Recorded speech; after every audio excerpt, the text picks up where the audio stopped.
मेरा अगला सवाल आपसे बड़ा महत्वपूर्ण है।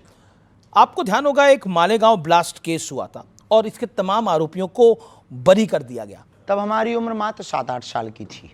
हमने बाद में आर्टिकल्स में पढ़ा, इंटरव्यू को देखा, बहुत सी न्यूज़ों को पढ़ा। कोशिश भर पढ़ते हैं, तथ्य होना चाहिए। उस वक्त विदेशी ताकतों ने सोच समझ करके एक ट्रेंड चलाया था, थीम भगवा आतंकवाद, सोची समझी साजिश में, और पूरे देश में एक थीम वायरल हुई थी, भगवा आतंकवाद। लेकिन भगवान की बड़ी कृपा है, 19 साल बाद ना, 19 साल है, 2006, तो कितने साल हो गए?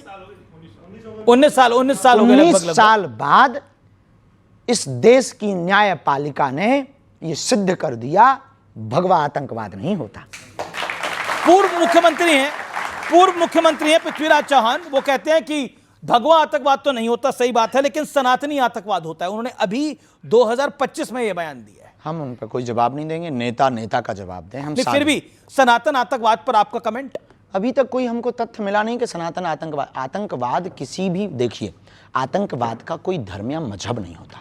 आतंकवादी एक विचारधारा है, देश के ऊपर हिंसा करके या किसी भी जगह पर हिंसा करके अपनी बातों को मनवाना या देश की मानवीय परंपरा को खत्म करना, मानवता पर आपने बोला आतंकवाद का कोई धर्म नहीं होता, कोई भी आतंकवादी हो सकता, हम मानते हैं, पर पाकिस्तान आतंकवादी है, पाकिस्तान में आतंकवादी है, ये धर्म है जी। और पहलगाम में तो धर्म पूछ कर गोली मारी गई। पहलगाम क्यों? क्योंकि वो पाकिस्तानी थे, तब तो 9 ठिकाने अपनी सेना ने ठोके। लेकिन मुनीर के बारे में आप कहना क्या चाहते हैं? कुछ भी नहीं, झिकलेट आदमी है। क्या आदमी है? झिकलेट है वो। इसका मतलब भी समझा दीजिए। इसका अर्थ नहीं बता सकते हम, गूगल करो। जिकलेट का अर्थ आपने बता सकते? उसका मतलब ये है, जिकलेट का मतलब ये है कि भाई बिच्छू का मंत्र जानते नहीं है और सांप के बिल में हाथ डाल रहा है जी। लेकिन मुनीर ने जो बात बोली, जब पहलगाम आतंकी हमले से पहले उन्होंने बोला हमारा देश अलग इसलिए हुआ क्योंकि हम में और हिंदुओं में बहुत फर्क है, हमारी पद्धति अलग है, हमारा जीवन अलग है। बिल्कुल। 1947 में आपको अलग एक जगह भी दे दी, पर हमको एक बात से आज भी हमको मन में दुख है। जब 1947 में 47 में धर्म के नाम पर जगह बांट दी, तो देश में ये बच कौन गए? बताइए, धर्म के नाम पर बंटवारा हुआ कि नहीं हुआ? फिर जब धर्म के नाम पर बंटवारा हुआ तो एक बंटवारे में कमी रह गई। क्या कमी रह गई? वो ये रह गई कि फिर बिल्कुल ही यहां से सफाया कर देना चाहिए थे वहां उनके वाले, और हमारे वाले वहां से पूरे ले आने थे यहाँ। लेकिन अब तो हुआ नहीं है। अब वो तो हम नहीं थे, नहीं तो हम ऐसा करते। लेकिन ऑपरेशन सिंदूर को लेकर बहुत सारी बयानबाजी हुई, लेकिन अमिताभ बच्चन को तो आप जानते होंगे। नाम सुना है, हमारा परिचय नहीं है उनसे। उनकी धर्मपत्नी है जया बच्चन, उन्होंने बोला ये ऑपरेशन सिंदूर क्या नाम होता है? हम नहीं कह सकते उनकी बात पर, क्योंकि किसी की। पर आपको लगता है ऑपरेशन सिंदूर नाम गलत है? नहीं, उन्होंने देखिए सिंदूर उजाड़ा है तो सिंदूर नाम रख दिया, क्या गलत है? सठे साठ्यम समाचरित, शास्त्र कहता है जैसे को तैसा। ऑपरेशन महादेव बहुत अच्छा। अब इस पर भी सवाल खड़े होते हैं कि ये इस तरह के नाम क्यों रखे जाते हैं?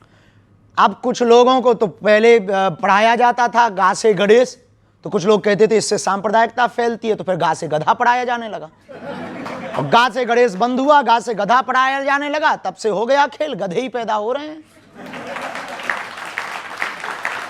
अच्छा, एक सवाल और, जीवन कैसा होना चाहिए? आनंद फिल्म में राजेश खन्ना ने कहा था कि जीवन लंबा नहीं बड़ा होना चाहिए। क्वांटिटी नहीं क्वालिटी होनी चाहिए लाइफ में। तो जीवन को बड़ा कैसे बनाया जाए? जीवन को बड़ा बनाना, बड़े का हमें पता नहीं है, पर बेहतर बनाने का यही पता है, सजगता रखो, बहुत सावधानी पूर्वक चलो, और बहुत ज़्यादा चीज़ों को आप लोगों के अपने आप की तुलना किसी से मत करो। तुलना करोगे तो आप निश्चित रूप से कुछ गलत करोगे। तुलना मत करो, अपने आप में मस्त रहो, अपने आप में प्रसन्न रहो। जो भगवान जो मिला है वो कम नहीं है, जो नहीं मिला उसका कोई गम नहीं है, जो मिलेगा वो सिर्फ एक ख्वाब है, जो तुमने पाया वही लाजवाब है। वही लाजवाब है। लेकिन आज के जीवन में, आज की लाइफ साइकिल में लोग अपने परिश्रम को तो इम्तिहान मानते हैं, बोलते हैं ये तो एक एग्जाम है हमारा, और दूसरे के दुख को कहते हैं ये इसके कर्मों की सजा है। जब तक दूध अपना अस्तित्व नहीं मिटाता तब तक वो दही नहीं बनता, मिट्टी जब तक अपना अस्तित्व नहीं मिटाती तब तक वो मटका नहीं बनती, वैसे ही इंसान जब तक अपने आप को अपनी सफलता के लिए पुरुषार्थ नहीं करता तब तक उसे सफलता नहीं मिलती है। तो अब आदमी की एक बड़ी विकार है आदमी के अंदर कि उसे अपनी चीज, अपना सुख नजर नहीं आता, दूसरे का वैभव भी सुख नजर आता है। आदमी इसलिए आज का हैरान है क्योंकि अपने दुख से ज्यादा पड़ोसी के सुख से टेंशन है। जी, अब ये डोनाल्ड ट्रंप को क्या टेंशन है आपकी राय के अंदर? हमारा पड़ोसी तो नहीं है, दूर है डोनाल्ड काफी। ट्रंप तो भरोसा ही नहीं है उसका, मतलब एक बार हमें अपने गांव की लाइट का भरोसा है कि वो रात को आएगी, उसका भरोसा नहीं कि वो बयान क्या। लेकिन आजकल टैरिफ चिल्ला रहे हैं, आजकल टैरिफ वो चला रहे हैं। नोबेल पुरस्कार पाने की चक्कर में कुछ भी कर रहा है भूरे बाल वाले भाई साहब, तो उनका बहुत ज्यादा। कौन से वाले भाई साहब? नहीं कोई नहीं, वो तो निकल गया है। कभी अमेरिका जाना पड़े आफत हो जाएगी। बहुत अच्छा है, लेकिन वो उनकी जो भी ये प्रतिक्रियाएं हो रही हैं, तुरंत प्रतिक्रियाएं हो रही हैं। अंतर्राष्ट्रीय रिश्तों में अंतर्राष्ट्रीय नीति डोनाल्ड ट्रंप की पूर्णतया फेल है।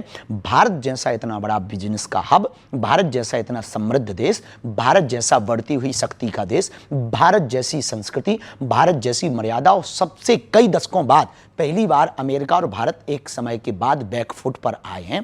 तो इससे निश्चित होता है कि वहां की विदेश नीति बहुत ही निम्न स्तर की है। अच्छा, अपने वाईफाई से कुछ इलाज निकालिए इसका? इलाज क्या निकालना है, बहुत बढ़िया हुआ है, बेहतर हुआ है। भारत को आत्मनिर्भर बनना चाहिए, अमेरिका के भरोसे पे नहीं रहना चाहिए। या तो आप डोनाल्ड ट्रंप की मदद कर दीजिए, उन्हें नोबेल पुरस्कार चाहिए। हम देते होते तो हम दे देते के लिए चुप हो जा। अच्छा, एक अब ये मैं डोनाल्ड ट्रंप के बाद आवारा कुत्तों की बात लेकर आऊंगा तो थोड़ा